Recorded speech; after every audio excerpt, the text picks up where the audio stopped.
episode 8. Kali ini Policy Talks-nya adalah bagian dari serial Bunga Rampai dengan episode kapasitas dan kualitas layanan kesehatan Indonesia. Perkenalkan teman-teman, nama saya Hana Fanya, biasa dipanggil Fanya. Saya adalah salah satu penulis Bunga Rampai di Think Policy Society, dan saya juga bekerja sebagai Communication Specialist di Yayasan Plan Internasional Indonesia. Nah, teman-teman, seperti kita tahu bersama bahwa pandemi COVID-19 ini membuka mata semua pihak bahwa sistem kesehatan nasional Indonesia masih belum mampu menjawab kebutuhan penanganan wabah pandemi. Indonesia perlu segera melakukan penguatan kapasitas dan kualitas pelayanan kesehatan, serta mengubah paradigma kesehatan dengan memperbesar upaya preventif, menjaga dan mencegah, bukan mengobati. Kedepannya, tantangan yang akan dihadapi oleh sektor kesehatan itu akan lebih berat. Selain kekhawatiran akan terjadi pandemi berikutnya, pandemi COVID-19 menyebabkan terhambatnya pelayanan lain seperti posyandu, kemudian program penyakit menular, program gizi, serta program keluarga berencana. Oleh karena itu, penguatan kapasitas dan pelayanan kesehatan menjadi sebuah urgensi. Nah, teman-teman, senang sekali pada malam hari ini kita kedatangan para pembicara yang sudah menjadi pakar di bidangnya. Nah, nanti teman-teman kalau misalnya mau merespon atau bertanya, bisa langsung dilayangkan di kolom komentar di Instagram Live dan di YouTube. Karena Policy Talks malam ini juga disiarkan secara langsung di Instagram dan YouTube Think Policy Society. Nah, seperti yang saya jelaskan tadi bahwa Policy Talk malam ini merupakan seri kebijakan pandemi, dan bahasannya ini sebenarnya merupakan salah satu topik dari publikasi Bunga Rampai, rekomendasi kebijakan penanganan krisis multidimensi pandemi COVID-19, yang akan segera diluncurkan oleh Think Policy Society pada Januari mendatang. Nah, rekomendasi Bunga Rampai ini merupakan rekomendasi kebijakan yang disusun dari hasil sintesis pengetahuan microsite COVID-19 Knowledge Sector Initiative yang dirangkum oleh Think Policy Society. Dokumen ini berisi pembelajaran dan rekomendasi kebijakan publik yang dapat diadopsi oleh Kementerian PPN atau Bappenas, lintas kementerian dan gugus tugas percepatan penanganan COVID-19 dalam menangani pandemi COVID-19 di Indonesia.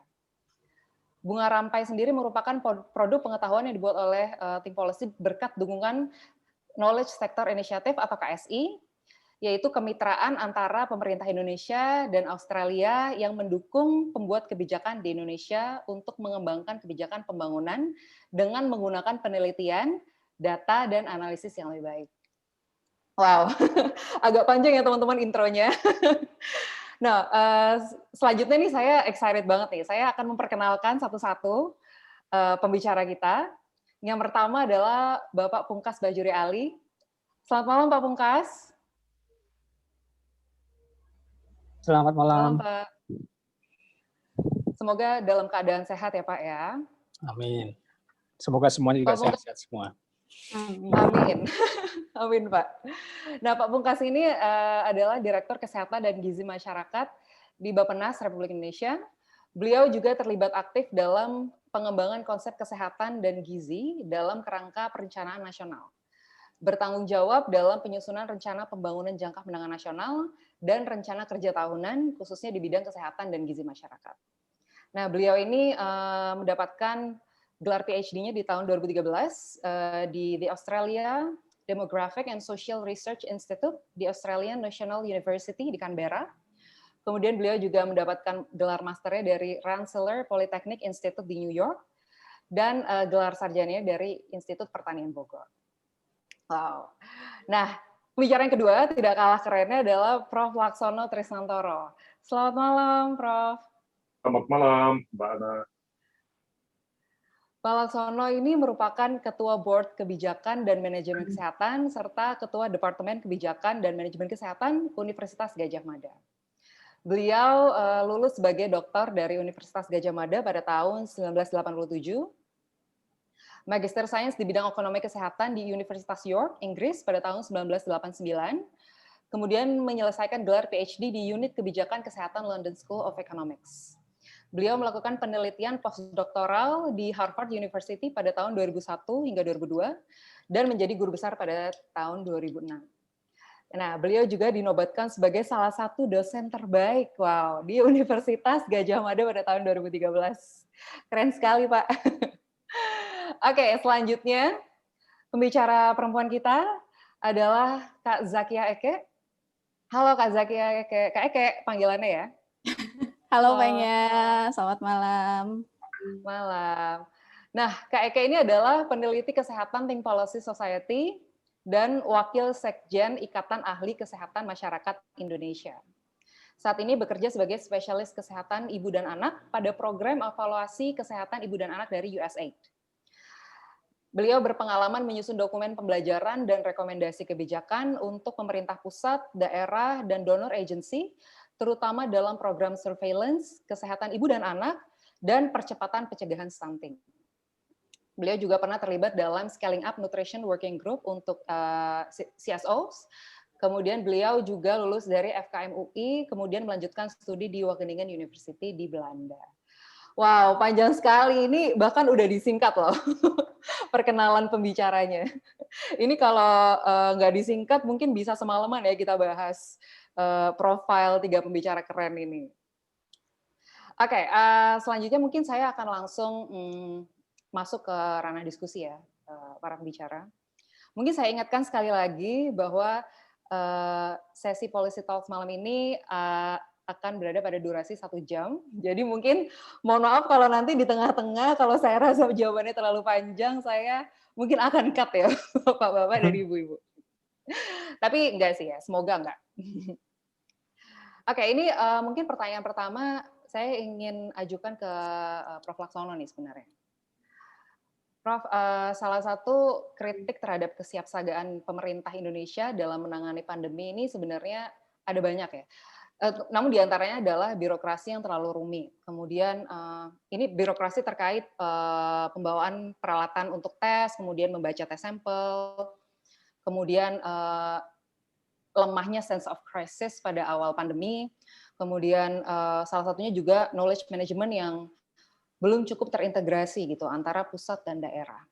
Sebenarnya banyak dari aspek-aspek sistem kesehatan nasional yang dirasa perlu diperbaiki. Gitu.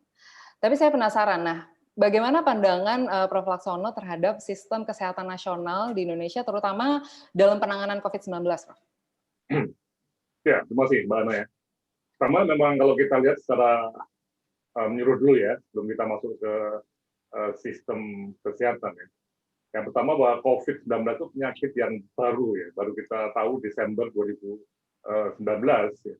Kalau kita bandingkan dengan penyakit seperti malaria yang sudah ratusan tahun atau ada yang ribuan tahun kita ketahui, itu memang saya boleh katakan semua pemerintah di dunia itu tidak ada atau mungkin sedikit sekali ya mungkin yang siap dengan pandemik sebesar ini. Dan memang pada awal-awal terjadi kegagapan itu betul-betul masuk akal ya, karena memang ini penyakit yang baru ya. Nah, ketika penyakit yang baru ini mengenai sebuah negara, memang kita tidak serta-merta juga melihat ke sistem kesehatan. Juga kita akan melihat pada bagaimana kematangan masyarakat menghadapi sebuah krisis ya. Kemudian juga bagaimana pemerintah itu berperan ya. Tadi yang dikatakan Mbak Ana memang bagaimana pemerintah kita, birokrasi kita yang menghadapi semuanya ini. Nah ini yang menarik. Tadi kalau kita lihat setelah kita belum masuk ke sistem kesehatan, ya, masuk ke lingkungan politik dulu ya, itu kita negara demokrasi yang memang lebih liberal dibanding negara lainnya ya. Misalnya yang paling ekstrim itu kan China atau Vietnam itu kan komunis yang satu partai ya. Kita banyak partai. Dan yang menarik sistem politik kita, presiden bisa dari partai A, tapi gubernur partai B, bupati partai C dan sebagainya, yang mungkin juga tidak cocok satu sama lainnya. Nah kita mungkin mirip di Amerika Serikat, yang kalau kita lihat ada partai dua yang besar ya, Demokrat dan Republik yang juga berbeda pendapat mengenai banyak hal, termasuk menangani pandemi COVID-19 ini.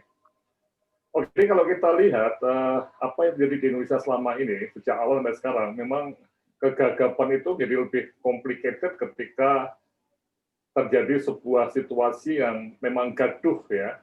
Gaduh itu artinya banyak orang bicara, dan bicara itu juga ada latar belakang politik atau suatu preferensi atau suatu primordialitas yang memang membuat COVID itu jadi isu politik akhirnya. Bisa dipahami ya, Mbak Hana ya. Ini kayak di Amerika Serikat. Oke. Nah, ini yang pertama. Dan yang kedua, yang kita masuk ke sistem kesehatan. Nah, ini kita juga harus memahami betul ya. Saya pribadi saya juga saya jujur menyatakan bahwa saya tidak pernah membayangkan ya, saya sebagai pakar kesehatan masyarakat ya, di tahun 2019 saya tidak pernah membayangkan bahwa ada penyakit yang begitu dahsyat seperti ini ya, yang bisa mengenai ekonomi begitu berat sekali. Ya, ini artinya apa? Memang kita semua itu sistem kita ya itu belum siap itu menghadapi suatu krisis yang besar sekali seperti ini, walaupun sudah ada di buku-buku ya. Nah, kemudian juga yang kalau kita lihat sebelum pandemi pun itu sistem kesehatan kita itu juga sudah lemah ya. Pertama lemahnya apa? Karena kita underfunded, kita kekurangan dana. Dana kita untuk kesehatan itu turun terus, hanya sekitar 3,2% dari GDP. GDP kita naik terus, ya, tapi kesehatan kita underfunded.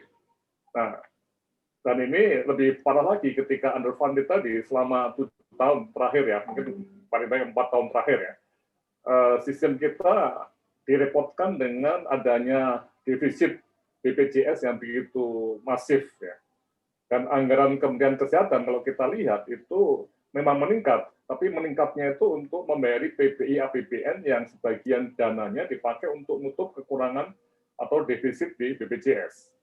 Jadi kalau kita lihat Kementerian Kesehatan sebagai kementerian yang harusnya juga mengembangkan atau memacu preventif promotif itu dalam situasi yang underfunded ya. Jadi hampir semua direktorat jenderal di Kemenkes itu stagnan. Ya. Nah, yang menarik lagi di dalam konteks stagnan itu memang kita juga sebelum pandemi COVID itu juga ini yang menarik ya, mungkin Mbak Hana dan teman-teman paham nggak? Yang kegiatan preventif promotif itu yang uangnya itu banyak yang sisa, jadi susah spendingnya. Nah, karena juga di sistem kesehatan kita itu belum begitu tanda kutip ya, belum begitu modern ya. Karena sistem kesehatan yang preventif promotif ya itu sebenarnya mirip dengan PU ya, tahu PU ya, Departemen PU, Kementerian PU, Public Works. Jadi Public Health itu sama dengan Public Works ya, itu banyak kerjaan di lapangan. Nah, kalau kita mengandalkan dana itu dipakai oleh PNS atau aparat negara itu cenderung tidak bisa habis. Ya, di Kementerian PU, mereka uangnya banyak, anggarannya besar ya, tapi mereka bisa mengabsorpsi, bisa menyerap. Karena apa? Ada sistem kontrak, ini, kontrak ke swasta. Ini. Nah, kita di Kementerian itu Kesehatan ya, itu tidak ada atau belum, sudah mulai dirintis ya, sistem kontrak. Misalnya tadi, bagaimana imunisasi, bagaimana misalnya penyuluhan kesehatan, bahkan yang ekstrim itu ya, misalnya imunisasi di daerah yang sulit itu logikanya kontra. Bahkan kalau memang di suatu tempat itu tidak ada sistem surveillance juga bisa dikontrakkan misalnya ke satu lembaga yang bisa lembaga entah itu perguruan tinggi ataupun lembaga swasta penelitian itu bisa juga. Nah ini jadi sistem kita itu masih belum begitu siap ya. Oke, waktu saya masih berapa menit, Pak? Saya diberitahu ya. Waktunya masih 5 menit lagi, Pak. Kalau saya diberi peringatan ya. Nah, dalam situasi yang underfunded dan kita distract ke defisit BPJS tadi ya, itu artinya apa? Kita menjadi tanda kutip juga neglect ya, atau sengaja atau tidak sengaja, atau kepepet bahwa kita tidak memperhatikan tenaga-tenaga kesehatan yang sangat dibutuhkan untuk ketahanan tadi ya, ketahanan kesehatan. Misalnya surveillance ini ya, dan juga tadi mengenai laboratorium dan sebagainya kan juga ada lab yang untuk surveillance penyakit ya.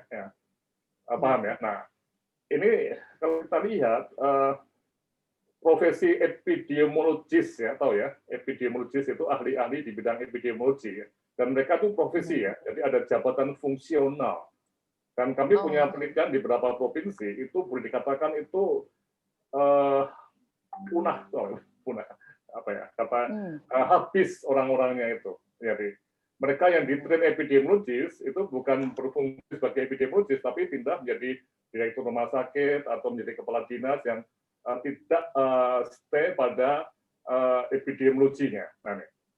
Nah, sehingga kalau kita lihat jaringan epidemiologi dan ini terkait dengan surveillance ya, dan itu juga masuk juga lab dan sebagainya, itu menjadi sesuatu yang neglected ya. Jadi ini kan seperti perang ya. Jadi kalau sistem surveillance-nya itu lemah, ya jelas akan terjadi satu kekurangan. Nah, ini yang jadi isu kunci itu kembali pada struktur negara kita ya, yang terdesentralisasi ini. Jadi ketika bicara mengenai SDM epidemiologi sebagai gambaran ya, itu ternyata memang ini saya pernah diskusi dengan seorang bupati, itu dia bingung, sebenarnya surveillance itu apa toh, epidemiologis itu apa? Kalau cuma surveillance kan kita bisa ngelatih enumerator, jadi yang disebut surveillance itu dikira seperti survei, jadi paham ya? Jadi surveillance kan satu monitoring yang terus-menerus ya. Jadi ada kemungkinan di pemda-pemda di level provinsi ataupun kabupaten, mereka juga tidak paham apa yang disebut sebagai surveillance ataupun epidemiologi.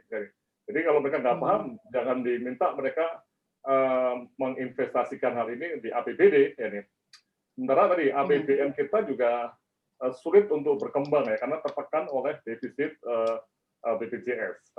Nah, oke lah. Jadi kita berada dalam situasi yang memang belum begitu siap, desentralisasi belum begitu bagus, dan sistem, kalau kita lihat sistem rumah sakit kita juga belum begitu merata ya. Jadi antar provinsi dan kabupaten kota itu perbedaan fasilitas itu masih sangat-sangat timpang. Nah, jadi kalau kita lihat sistem itu sebagai alat ya, alat untuk mencapai tujuan, itu alat kita itu masih belum begitu handal untuk menghadapi sebuah tekanan pandemik yang begitu hebat seperti COVID-19. Jadi kalau kita keteteran itu ya memang ya kita harus akui, tapi kan kita tidak boleh meratap terus ya. Jadi kita harus melihat ke depannya bagaimana cara kita untuk menangani kekurangan kita ini dengan apa yang bisa kita lakukan. Tapi harus belajar dari pengalaman selama 10 tahun terakhir sebelum pandemik dan 9 bulan setelah pandemik ini. Apa yang harus kita lakukan. Begitu, Mbak Hana. Oke, terima kasih banyak Pak Laksono atas paparannya. Pas loh Pak, 10 menit.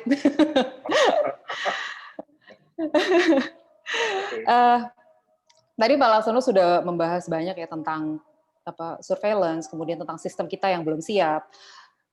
Selain mencakup surveillance juga mencakup tenaga kesehatan yang kurang di bidangnya, kemudian struktur yang desentralisasi, pengetahuan antara pusat dan daerah yang masih ada gaps gitu, dan sistem rumah sakit yang masih belum merata gitu.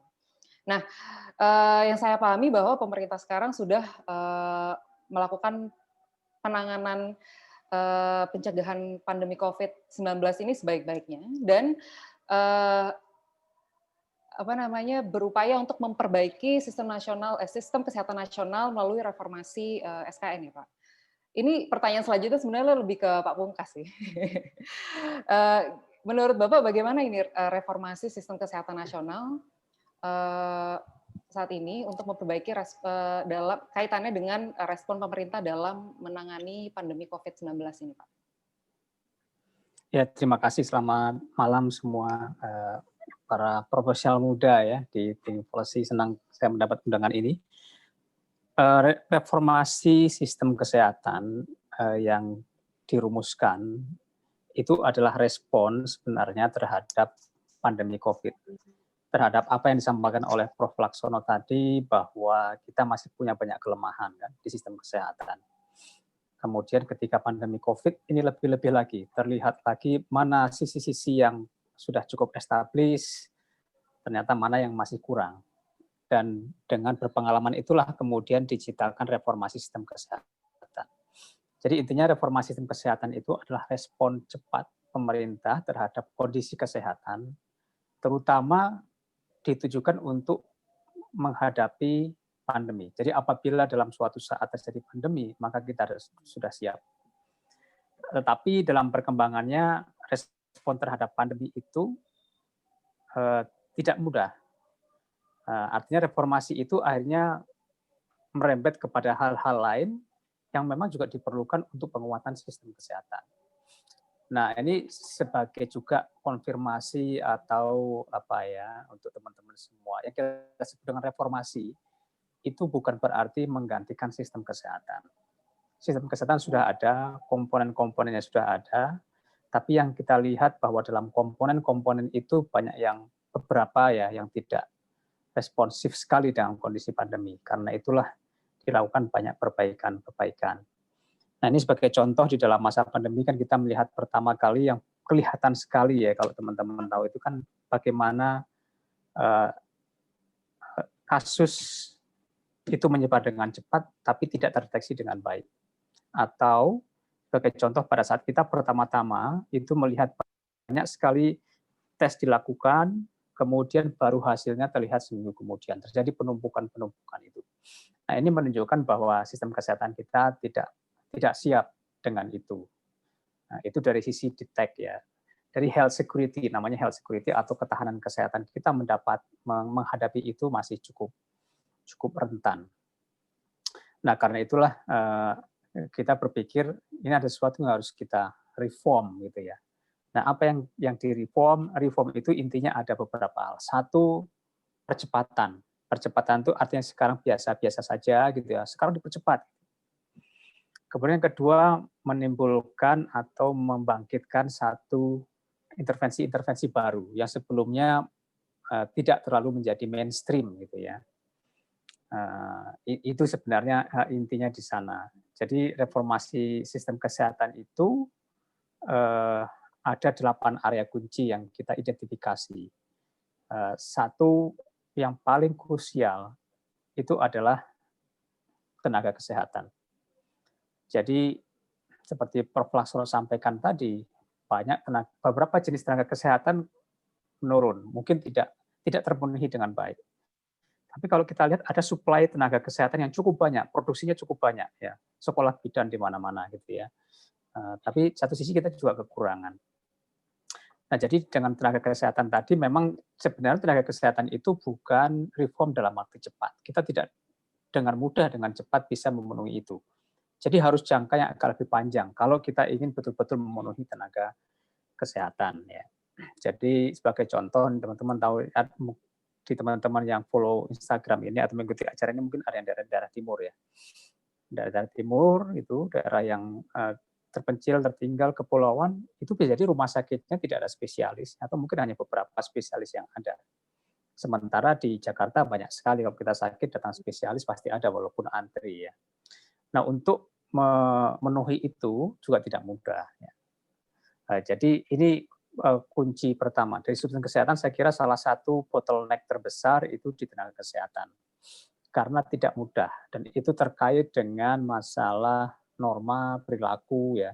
Sebagai contoh kalau kita tenaga kesehatan itu kalau kita berbicara tentang alat gitu ya. Yang mudah saja. Yang sering kita lihat stetoskop misalnya. Atau mikroskop kalau di lab itu. Kekurangan daerah A kita dengan mudah hari ini bisa kirim seminggu kemudian sampai. Kalau tidak ada dokter nggak bisa. Kalau ada yang mau, kalau nggak ada yang mau kita harus didik dulu. Didik dulu berapa? 5 tahun. Kalau spesialis 5 tahun ditambah 2 tahun ditambah 4 tahun, berapa itu baru ada tersedia.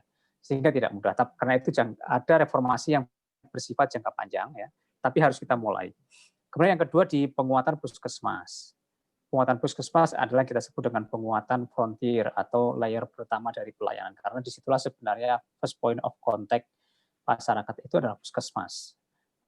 Dan puskesmas itu kita arahkan nanti di upaya lebih kepada promotif preventif tadi. Kalau kita lihat pembelajaran di COVID ini kan sebenarnya kuncinya di promotif preventif. Cuci tangan pakai sabun, itu kan perilaku. Jaga jarak, itu juga perilaku ya. Artinya itu dari sisi promotif preventif ya. Kita dari dulu menyuarakan, mengkampanyekan cuci tangan pakai sabun. Nah, kalau nggak ada COVID ini, saya kira kita juga lupa terus kalau disuruh cuci tangan ya. Sehari paling cuci tangan bukan sebelum makan, sesudah makan baru cuci tangan karena kotor gitu kan. Setelah itu nggak pernah cuci tangan. Padahal cuci tangan itu adalah salah satu wahana kita promotif pencegahan yang sangat efektif ya. Itu penguatan puskesmas dan itu adalah tugas-tugas dari puskesmas. Yang berikutnya adalah rumah sakit. Ya rumah sakit sendiri walaupun itu bagian kuratif, tapi di kita sendiri sebenarnya rumah sakit juga secara standar masih kurang. Jenis pelayanan-pelayanan tertentu biasanya antri. Kemudian dari sisi kita bicara ini ya sebagai organisasi. Kemudian banyak rumah sakit yang di daerah sini mungkin penuh tenaga dokternya, tapi kalau kita daerah timur tenaganya tidak tersedia. Berikutnya adalah kemandirian farmasi dan alkes.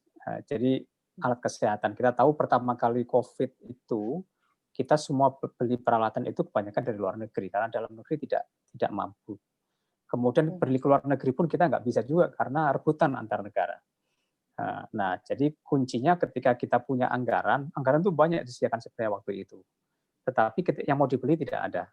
Jadi alat, kemudian obat-obatan sekarang kita 95% aktif ingredientnya itu masih impor, walaupun diracik di kita, tapi bahan-bahannya masih impor. Nah, jadi kalau kita ingin memperkuat sistem kesehatan ke depan, kita harus mampu menyediakan itu di dalam negeri. Kemudian yang kelima adalah ketahanan kesehatan dan health security. Ini unsur yang paling langsung terkait dengan COVID, yaitu karena terkait dengan deteksi tadi ya, pendeteksi dan prevent tadi, surveillance, bagaimana satu penyakit informasi di lapangan langsung bisa kita tarik di nasional kemudian ditindaklanjuti, itu mencakup sistem kesehatan, sistem informasi ya, pencatatan, apakah mau dengan sistem manual atau dengan digitalisasi sebagai contoh ya. Kemudian laboratorium siap nggak? Waktu itu laboratorium hanya terpusat di Litbangkes Jakarta, padahal COVID dari seluruh Indonesia dikirim semua ke Jakarta antri. Nah, berarti perlu ada peningkatan laboratorium di seluruh wilayah Indonesia. Tidak hanya laboratorium tenaganya, kemudian juga peralatannya, dan paling penting juga adalah reagen, kemudian peralatan habis pakai, karena itu juga ternyata sangat penting. Kalau tidak cocok, tidak bisa dipakai. Yang berikutnya pengendalian penyakit dan imunisasi. Ini sebenarnya lebih percepatan kalau di sini ya. Kita tahu penyakit TB ya, kita punya penyakit TBC itu ya dari dulu sampai sekarang itu masih ada, dan Indonesia penyakit nomor 3 terbesar di dunia.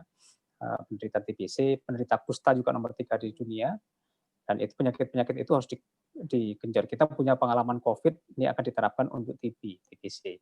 Jadi ada beberapa jenis penyakit yang harus kita percepat, imunisasi juga merupakan bagian dari situ. Yang ketujuh, pembiayaan kesehatan. Ya ini seperti Pak Laksana sampaikan, pembiayaan kesehatan kita punya masalah ya kronis yang saya kira juga penyelesaiannya tidak hanya dari sisi kesehatan, tapi kemauan politik dan sistem pendapatan negara secara keseluruhan ya. Karena PDB kita naik, kok anggaran nggak naik? Karena yang masuk ke negara melalui pajak tidak naik. Cara kita menarik uang melalui pajak itu masih belum maksimal ya. Dan terakhir adalah ini yang baru, yang mainstreaming dan harus kita embrace adalah teknologi informasi. Bagaimana menggunakan teknologi, menggunakan digital, menggunakan telemedicine, dan lain sebagainya, itu sudah saatnya kita menggunakan itu, karena tanpa itu kita akan tertinggal pasti. Ini di teknologi kedokteran termasuk yang paling cepat perkembangannya. Nah, dan kalau kita tidak menggunakan itu, maka kita akan tertinggal dan tidak akan mungkin mampu melayani. Jadi saya kira itu kunci-kunci reformasi kesehatan. Intinya reformasi kesehatan kita lakukan sebagai respon setelah kita melihat kemampuan kita dalam menangani pandemi, ternyata banyak sisi lemah. Nah, sisi lemah itulah kita kita formulasikan dalam bentuk reformasi kesehatan. Nanti akan dilaksanakan setidaknya sampai tahun 2023 sampai 2024. Ada yang jangka pendek, jangka menengah, ada yang jangka panjang. Saya kira itu Mbak Fanya. Mudah-mudahan bisa menjelaskan. Okay. Terima kasih banyak Pak Pungkas atas jawabannya. Menarik sekali tadi ada 8 area SKN ya yang dibahas ya. Ini sebenarnya sangat berhubungan nih dengan pertanyaan berikutnya ke Mbak Eke gitu. Kita akan membahas juga tentang bunga rampai. Saya tahu bahwa bunga rampai ini juga membahas 8 area utama tadi yang disebutkan oleh Pak Pungkas gitu. Nah, kalau menurut Kak Eke sendiri sebagai salah satu penulis bunga rampai, mungkin ini bisa sambil dijelaskan ya Kak, inisiatif bunga rampainya itu seperti apa, kemudian dari situ apa yang dilihat, apa yang ditemukan gitu, aspek penting yang paling perlu diperhatikan oleh pemerintah dalam penanganan COVID-19 gitu, berdasarkan dokumen tersebut. Silakan Kak. Makasih, tanya. Selamat malam, Prof. Laksono, Pak Pungkas. Senang sekali bertemu di sini. Semoga terus sehat dan terus memberikan manfaat yang lebih banyak. Jadi izinkan saya mengenalkan tentang satu dokumen terbaru yang namanya Bunga Rampai, bukan nama restoran di daerah Menteng, tapi ini adalah produk pengetahuan, meminjam istilahnya Prof. Laksono. Rasanya kita perlu sistem pengelolaan pengetahuan sebagai dokumentasi pengetahuan dan pembelajaran mengenai penanganan COVID. Kita sudah merasakan hidup hampir 1 tahun bersama pandemi, dan pandemi ini sebagai emerging infectious disease, maka pengetahuan mengenai upaya apa saja yang telah dilakukan di awal pandemi, waktu saat Maret, sampai saat ini masih sangat terbatas, dan itu tentunya perlu didokumentasikan. Oleh karenanya, Think Policy dengan support dari Knowledge Sector Initiative menyusun dokumen Bunga Rampai. Nah, ini adalah kumpulan rekomendasi kebijakan penanganan krisis multidimensi pandemi dan disusun dari hasil sintesis Microsite Knowledge Sector Initiative. Secara umum, Bunga Rampai memberikan rekomendasi pada 3 aspek yang bersentuhan langsung dengan COVID, yaitu kesehatan, ekonomi, dan pendidikan. Jadi tidak hanya kesehatan saja, tapi karena memang seringnya tentang kesehatan, jadi kita hari ini bahas kesehatan. Nah, pada aspek kesehatan, kami membahas dan memberikan rekomendasi pada 4 topik. Yang pertama itu kapasitas pelayanan kesehatan. Yang kedua adalah ketahanan kesehatan, seperti tadi yang sudah diungkap Pak Pungkas, lalu intervensi promotif preventif, dan bab terakhir adalah mengenai manajemen pengetahuan COVID-19. Di kapasitas pelayanan kesehatan, dokumen ini membahas sarana-prasarana alat kesehatan dan farmasi, tenaga kesehatan, pembiayaan, dan juga peran pemerintah dan masyarakat.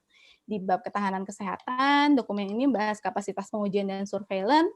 Pada intervensi promotif dan preventif, dokumen ini membahas penerapan PSBB, strategi komunikasi masyarakat, penerapan pola hidup bersih dan sehat, dan juga dampak COVID pada layanan esensial yang rasanya semakin terasa. Nah, di bab terakhir, ini mengenai manajemen pengetahuan COVID, membahas mengenai tata kelola informasi, pola komunikasi masyarakat, mobilisasi logistik, dan juga tata kelola kelembagaan nasional dalam penanggulangan COVID-19. Nah, apa saja sih aspek penting yang perlu diperhatikan dalam penanganan COVID? Kami membagi rekomendasi dalam 3 kelompok, yaitu high priority policies, supplementary policies, dan juga game changing policies. Nah, high priority policies ini adalah rekomendasi kebijakan yang bisa segera dilaksanakan oleh pemerintah. Ibaratnya kalau pandemi ini kebakaran, high priority policies adalah hal yang harus dilakukan segera untuk memadamkan apinya. Di sini dari sintesis pengetahuan yang kami dapatkan, akhirnya kami come up dengan 3 rekomendasi besar, yaitu yang pertama adalah perlunya memprioritaskan testing, tracing, tracking, dan juga treatment. Yang kedua adalah perlunya memastikan kesiapan fasilitas kesehatan dalam menghadapi kedaruratan kesehatan, terutama untuk pasien COVID dan juga kelompok rentan.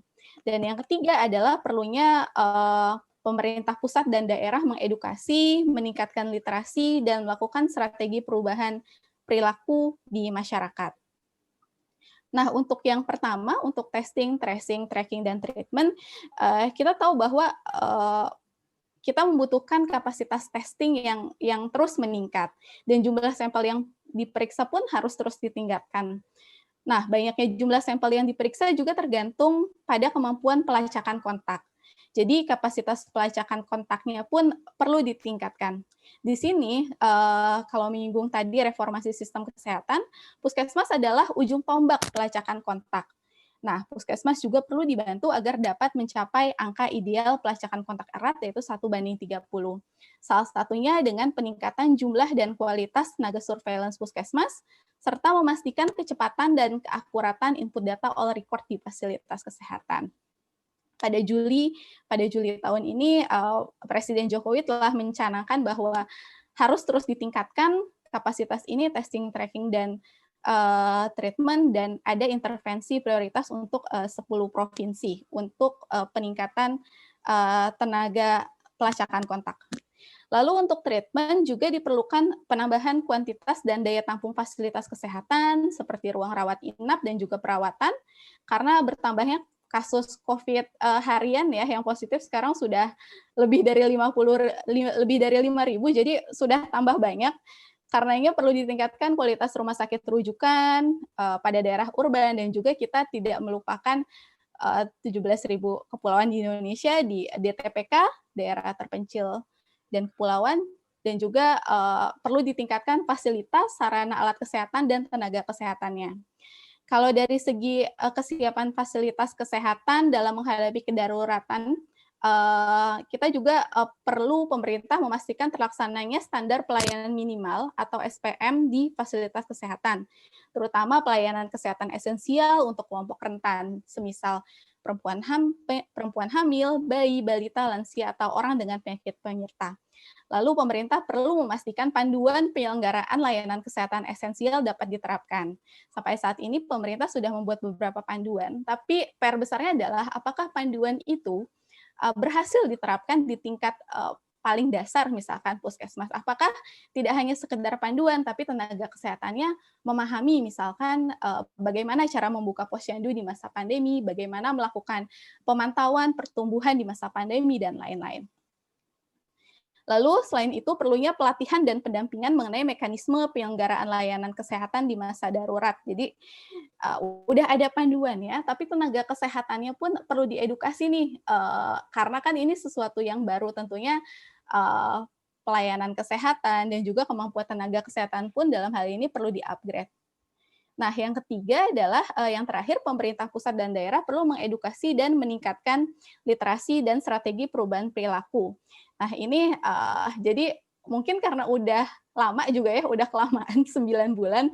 Jadi yang tadinya dulu, kalau dulu kita ingat misalkan ada edukasi yang sampai orang yang nggak pakai masker di jalanan terus dimasukin keranda mayat dan lain-lain, itu bagian dari misalkan memang upaya misalkan, tapi sekarang rasanya makin banyak menemui orang yang tidak pakai masker, lalu juga orang yang makin merasakan bahwa oh ya udah ini biasa aja gitu. Jadi di sini perlunya ditingkatkan lagi edukasi masyarakat, ditingkatkan literasinya, dan juga perlunya peran media massa, tokoh publik, ada pemberlakuan kebijakan, dan juga pengaktifan satgas di tingkat RT atau RW. Mungkin kita yang bisa mengakses teknologi, anak-anak muda yang bisa lihat info dari IG Story dan lain-lain, mungkin banyak tahu dari media sosial, tapi ketika misalkan di daerah-daerah atau mungkin di kawasan urban pun, ibu-ibu kita, bapak-bapak kita sangat bergantung pada peran RT RW gitu. Jadi kalau misalkan informasi ini disampaikan oleh RT RW, dibuat kebijakan yang sangat menyentuh di level bawah, tentu ini akan sangat efektif. Begitu Fanya tentang produk kita. Ini Fanya juga menjadi penulis ya bareng-bareng di Bunga Rampai Kesehatan. Betul. Terima kasih banyak loh Kak Eke atas paparannya, dan baik tentang Bunga Rampai maupun tentang rekomendasi gitu terhadap tentang aspek kesehatan untuk upaya penanganan pencegahan pandemi COVID-19. Nah, menanggapi itu mungkin saya ingin bertanya lagi ke Pak Pungkas ya. Kalau boleh mungkin Pak Pungkas memberikan tanggapan gitu mengenai rekomendasi yang sudah disampaikan oleh Kak Eke tadi, yang sudah ditawarkan oleh tim Bunga Rampai, Pak. Dan satu pertanyaan lagi ya, mungkin karena waktunya juga sudah mepet. Tadi di awal berbicara tentang reformasi gitu, rencana jangka panjang. Nah, tadi kan Bapak juga sudah bilang ada 8 area utama ya Pak. Dari 8 itu apa aspek kesehatan yang dirasa paling lemah kemudian paling mendesak gitu untuk kemudian ditangani dalam usaha menangani pandemi. Terima kasih Mbak Eke tadi. Saya kira apa yang direkomendasikan tadi tepat ya, dan itu memenuhi unsur-unsur yang saya sampaikan tadi. Memang pertama kali kan yang sekarang kondisi yang paling penting adalah 3T ya, testing, kemudian tracking, dan treatment. Itu saya kira salah satu kunci utama untuk pengendalian. Ya, kalau kita bisa melakukan ini, itu pengendalian itu adalah inti dari surveillance sebenarnya di situ. Surveillance dan public health itu ada di situ. Jadi tantangan kita adalah bagaimana tadi meningkatkan testing, kemudian segera di trace, kemudian untuk itu sebenarnya ada satu komponen yang tadi disampaikan di 8 area perubahan itu adalah teknologi. Jadi kita bisa melakukan 3T tadi akan mudah kalau kita dibantu dengan teknologi pelacakan. Gitu ya. Kita baru saja melakukan studi banding dengan Korea ya untuk melihat itu mereka memanfaatkan teknologi betul gitu ya. Dan itu bisa membantu kita, memudahkan kita sama sekali untuk memaksimalkan itu. Fasilitas kesehatan jelas sama tadi disampaikan itu krusial karena itulah sebenarnya salah satu alasan kenapa kita melakukan PSBB adalah untuk supaya fasilitas kesehatan itu mampu menampung jika ada orang sakit. Tujuannya kan itu sebenarnya PSBB itu, yang flattening the curve, ya harusnya curve-nya tinggi kita turunkan. Kemudian kalau di TPK itu akses yang itu masalah krusial yang menjadi isu penting. Memang ketimpangan itu juga menjadi hal penting. Dan bayangkan kalau kita tinggal di daerah jauh ya, kita sakit tapi tidak mau periksa aja nggak ada dokter, gimana coba gitu kan? Saya kira itu juga satu hal yang sangat penting di daerah-daerah, dan itu masalah yang tidak gampang ya. Penting tapi tidak gampang, sekaligus menjawab tadi. Yang mendesak ya itu, tapi ternyata nggak gampang gitu, seperti itu. Pendampingan setuju sekali, pendampingan. Kemudian sampai level RT RW itu kalau di area reformasi tadi masuk teknologi informasi dan pemberdayaan masyarakat. Dan ini pemberdayaan masyarakat yang sebenarnya selama ini agak dilupakan gitu ya. Seolah-olah itu semua oleh tugas pemerintah saja seperti Pak Laksono sampaikan. Jadi seolah-olah ini semua tugas PNS doang, padahal tidak gitu ya. Kita harus bisa bekerjasama dengan swasta, dengan CSO, dengan NGO, dengan masyarakat. Sebagai contoh untuk TB ya, penyakit TB. Orang kalau terkena TB itu, dia diobatinya, ada treatmentnya itu regimennya itu 6 bulan. Minum obat tanpa berhenti, terus setiap hari harus minum, nggak boleh putus. Sekarang kalau masyarakatnya tidak patuh, tidak ada yang mendampingi, siapa yang menjamin bahwa dia akan minum obat? Datang ke puskesmas, dapat obat, begitu pulang siapa yang menjamin dia minum? Ini masyarakat yang harus diberdayakan.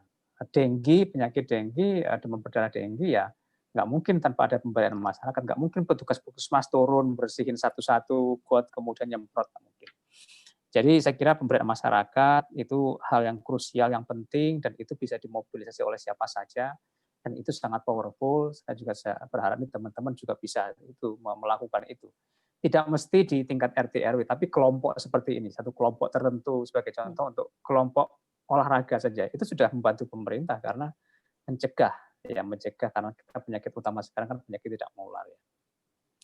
Kemudian dari pertanyaan kedua, mana yang paling mendesak? Kalau dalam kondisi seperti ini yang mendesak tadi ya kapasitas pelayanan kesehatan dan 3T tadi ya, tracking, tracing. Ini itu dari sisi pelayanan, tapi dari sisi kita semua masyarakat ya kita harus mencegah. 3M itu kita lakukan. Itu mendesak kita lakukan, dan itu tidak hanya mencegah penyakit ini, penyakit yang lain juga dicegah dengan itu. Nah, kalau mana yang paling krusial, yang paling penting ya, kalau mendesak itu ya, tapi yang paling lemah dari seluruh sistem tadi, saya menilai di tenaga kesehatan. Ya.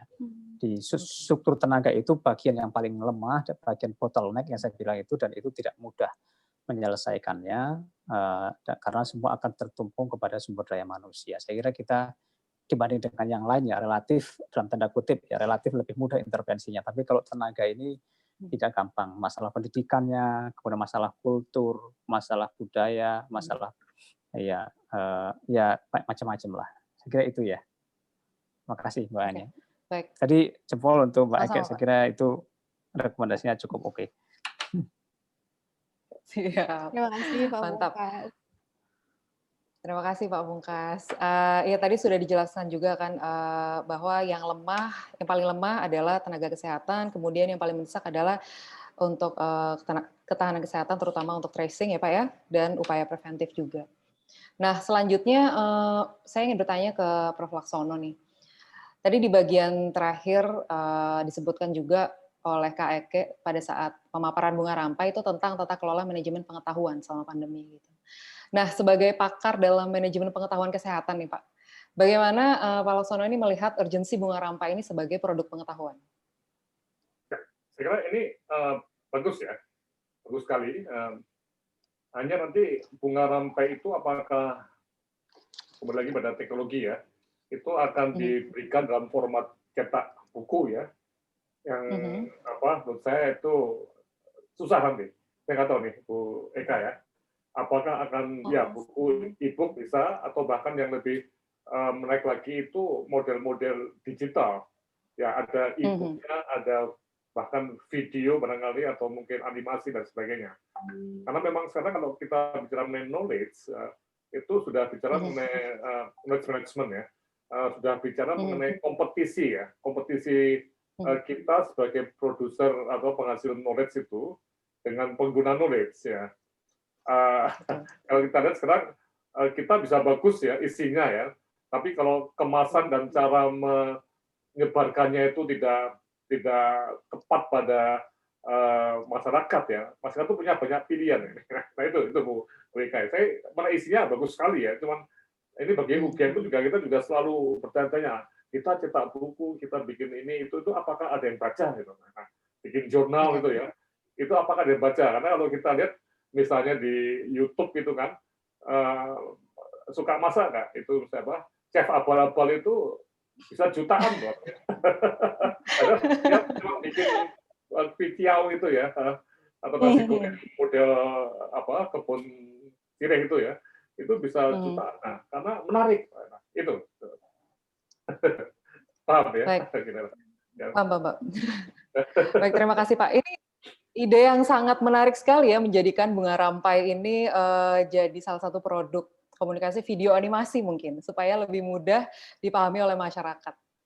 Nah, memang sebenarnya Pak, nanti bunga rampai ini akan diluncurkan secara publik pada bulan Januari, gitu. Jadi sekarang masih dalam tahap finalisasi sih Pak. Jadi kalau sudah, mohon doanya juga ya Pak, semoga lancar untuk bisa diakses juga oleh publik. Gitu. Publik dan juga policy maker juga ya. Betul, iya Pak. Nanti akan diserahkan juga sih. Mungkin nanti setelah Januari itu akan ada, ini harapan saya itu ada semacam versi-versi yang untuk policy maker itu bagaimana, untuk publik itu bagaimana, yang kemasannya juga beda-beda. Itu bagi knowledge management harus betul-betul kita paham betul mengenai teknologi dan desain komunikasinya nih. Penting. Terima kasih. Betul. Noted Pak, pasti kami catat, kami rembukan ke tim Think Policy Society. Ini tim Think Policy Society yang lagi nonton juga lagi ngerjain PR nih Pak. Oh ini bagus nih rekomendasinya. Ini dua arah ya, jadi selain kami juga memberikan rekomendasi kepada pemerintah, tapi kami juga mendapatkan masukan gitu.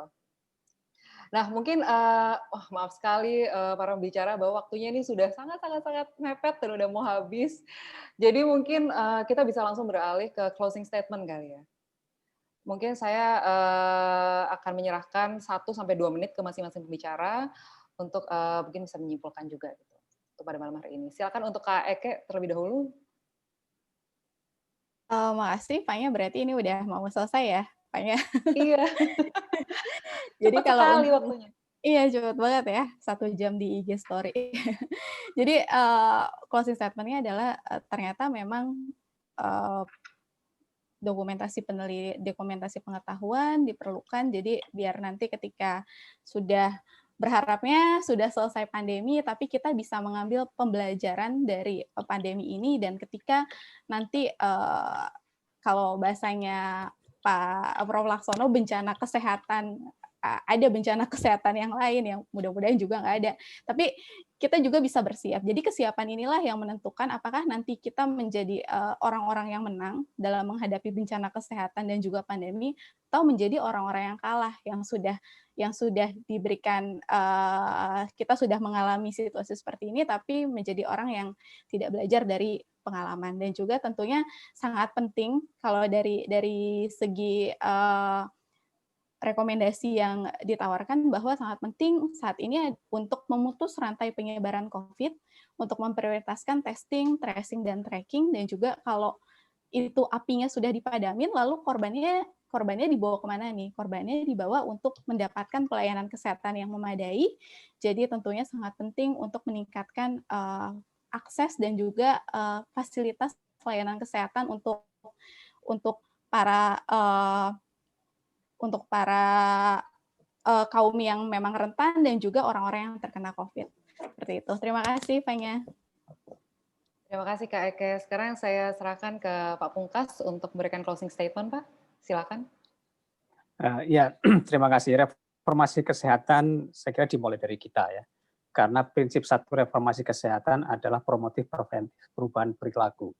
Jadi siapapun kita, reformasi kesehatan itu ada di kita semua, bukan dari pemerintah, yang utama dari seluruh teman-teman semua. Apabila mempunyai perilaku hidup sehat ya, terutama dalam masa pandemi COVID dari 3M ya.